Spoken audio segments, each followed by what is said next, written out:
Gunung Galunggung tercatat pernah meletus pada tahun 1822. Tanda-tanda awal letusan diketahui pada bulan Juli 1822, di mana air Cikunir menjadi keruh dan berlumpur. Hasil pemeriksaan kawah menunjukkan bahwa air keruh tersebut panas dan kadang muncul kolam asap dari dalam kawah. Kemudian pada tanggal 8 Oktober sampai 12 Oktober, letusan menghasilkan hujan pasir kemerahan yang sangat panas, abu halus, awan panas, serta lahar. Aliran lahar bergerak ke arah tenggara mengikuti aliran-aliran sungai. Letusan ini menewaskan 4.011 jiwa dan menghancurkan 114 desa, dengan kerusakan lahan ke arah timur dan selatan sejauh 40 km dari puncak gunung.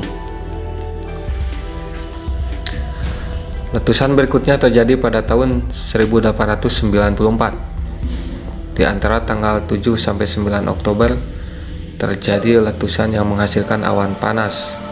Lalu tanggal 27 dan 30 Oktober terjadi lahar yang mengalir pada alur sungai yang sama dengan lahar yang dihasilkan pada letusan. Letusan kali ini menghancurkan 50 desa. Sebagian rumah ambruk karena tertimpa hujan abu. Pada tahun 1918 di awal bulan Juli, letusan berikutnya terjadi diawali gempa bumi. Letusan tanggal 6 Juli ini menghasilkan hujan abu setebal 2-5 mm yang terbatas di dalam kawah dan lereng selatan. Dan pada tanggal 9 Juli tercatat pemunculan kubah lava di dalam danau kawah setinggi 85 meter dengan ukuran 560 x 440 meter yang kemudian dinamakan Gunung Jadi. Letusan terakhir terjadi pada tanggal 5 Mei 1982, disertai suara dentuman, pijaran api, dan kilatan halilintar. Kegiatan letusan berlangsung selama 9 bulan dan berakhir pada 8 Januari 1983. Selama periode letusan ini, sekitar 18 orang meninggal, sebagian besar karena sebab tidak langsung, yaitu kecelakaan lalu lintas, usia tua, kedinginan, dan kekurangan pangan. Perkiraan kerugian sekitar 1 miliar rupiah dan 22 desa ditinggal tanpa penghuni. Ngeri juga nih. Letusan pada periode ini juga telah menyebabkan berubahnya peta wilayah pada radius sekitar 20 km dari Kawah Galunggung, yaitu mencakup Kecamatan Indihiang, Sukaratu, Lewisari. Perubahan peta wilayah tersebut lebih banyak disebabkan oleh terputusnya jaringan jalan dan aliran sungai serta area pengkampungan akibat melimpahnya aliran lava dingin berupa material batu kerikil dan pasir.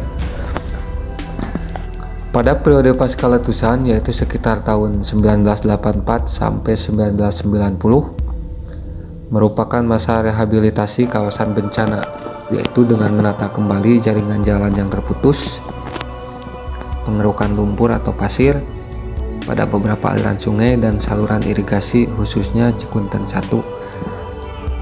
Kemudian dibangunnya cek dam atau kantong lahar dingin di daerah Sinagar sebagai benteng pengaman melimpahnya banjir lahar dingin ke kawasan kota Tasikmalaya. Pada masa tersebut juga dilakukan eksploitasi pemanfaatan pasir Galunggung yang dianggap berkualitas untuk bahan material bangunan maupun konstruksi jalan raya. Pada tahun-tahun kemudian hingga saat ini usaha pengerukan pasir Galunggung semakin berkembang. Bahkan pada awal perkembangannya sekitar 1984 sampai 1985 dibangun jaringan jalan kereta api dari stasiun Indihiang ke Cekdam Sinagar sebagai jalur khusus untuk mengangkut pasir dari Galunggung ke Jakarta. Letusannya juga menyebabkan British Airways penerbangan 9 terpaksa mendarat darurat di Bandara Halim Perdana Kusuma setelah keempat mesinnya mati total. Wow, sampai segitunya ya. Kebanyakan pengunjung objek wisata Galunggung adalah wisatawan lokal, sementara wisatawan dari mancanegara masih di bawah hitungan 100 orang rata-rata per tahun. Rata-rata wisatawan dalam maupun luar negeri yang berkunjung ke Gunung Galunggung berjumlah 213.382 orang per tahun.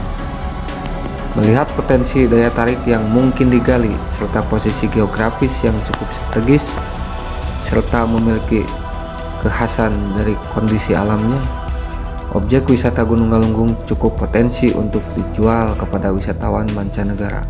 Namun, objek wisata tersebut belum dikemas dalam paket wisata yang profesional. Demikian sobat informasi tentang seputar Gunung Galunggung. Semoga bermanfaat. Gunung Galunggung merupakan gunung berapi dengan ketinggian 2167 meter di atas permukaan laut. Terletak sekitar 17 km dari pusat kota Tasikmalaya, Jawa Barat. Untuk mencapai puncak Galunggung, dibangun sebuah tangga yang memiliki 620 anak tangga.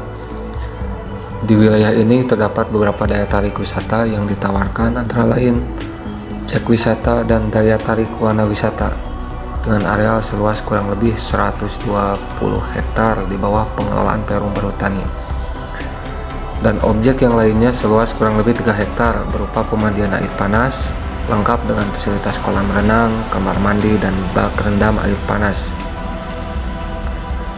Gunung Galunggung mempunyai hutan montane 1200 sampai 1500 meter dan hutan ericaceus lebih dari 1500 meter.